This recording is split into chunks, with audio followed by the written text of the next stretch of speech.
On parle d'immunité. Comment acquérir l'immunité? La première chose, c'est en étant infecté et laisser son corps développer une résistance par rapport au virus. Alors, ça c'est une première chose. La deuxième, c'est en administrant un vaccin. Bien sûr, on peut là stimuler de manière artificielle la résistance de la personne au virus. Bon, alors, très bien, si un vaccin vient et qu'il est efficace et qu'il n'a pas d'effet secondaire et ne coûte pas trop cher, alléluia, on ne va pas cracher dans la soupe, c'est évident, qu'il soit bienvenu. Mais qu'on ne nous dise pas que c'est la solution. Pourquoi? Parce qu'il sera efficace contre le Covid-19, mais le Covid-21 ou le Covid-35. On sera de nouveau pris, comme cette fois-ci, de court. Donc il y a une troisième dimension, c'est l'immunité sociale. Si vous voulez, c'était du temps du sida.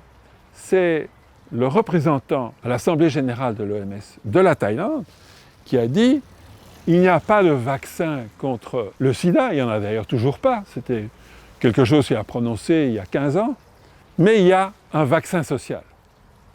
Quels sont les ingrédients de ça? Les ingrédients d'une réponse efficace au virus. Première dimension, les autorités politiques. Est-ce qu'elles sont claires d'emblée? Est-ce qu'elles avertissent?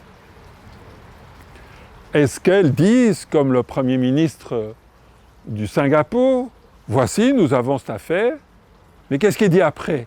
Mais nous sommes tout à fait capables de nous en occuper. Qu'est-ce qu'il dit? Attention, c'est grave! Ou il dit non, non, non, nous ensemble ici, nous allons pouvoir en sortir. Ça, c'est un premier élément.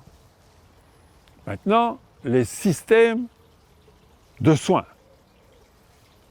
Alors, est-ce qu'ils sont capables de détecter les malades? Est-ce qu'ils sont capables de les soigner?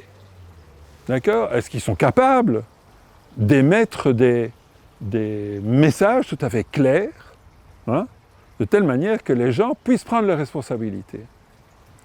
Est-ce qu'on a suffisamment investi dans la santé publique, pas la santé des individuels, pour faire des stocks stratégiques de masques, de tests, et aussi suivre les cas? Est-ce qu'on est capable de suivre les cas?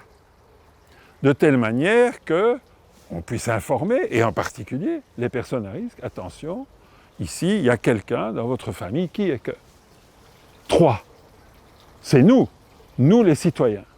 Nous savons que les mesures de barrière de base, c'est se laver les mains, dans toutes sortes de circonstances, ne pas se toucher le visage, sauf après s'être lavé les mains, c'est probablement éviter le contact lorsqu'on se salue.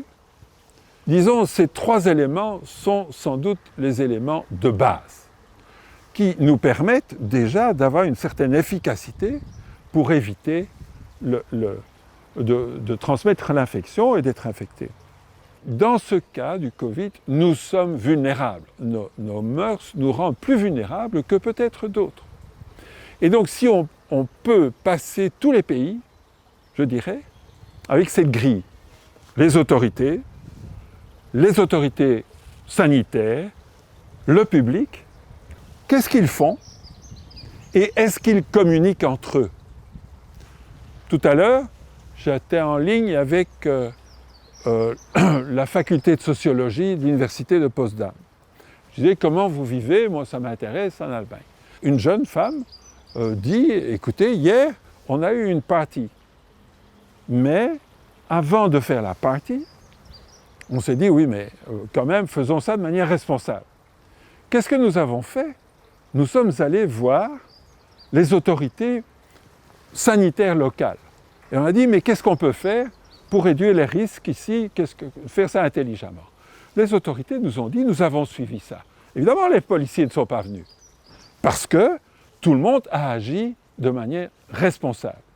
Et quand vous passez alors à cette grille d'analyse, les différents lieux, vous voyez la Thaïlande, vous voyez Singapour, bon, on peut voir la Suède, on peut nous voir nous, Et de cette manière, nous voyons dans quel degré nous avons une immunité sociale de départ et comment nous pouvons la construire ensemble.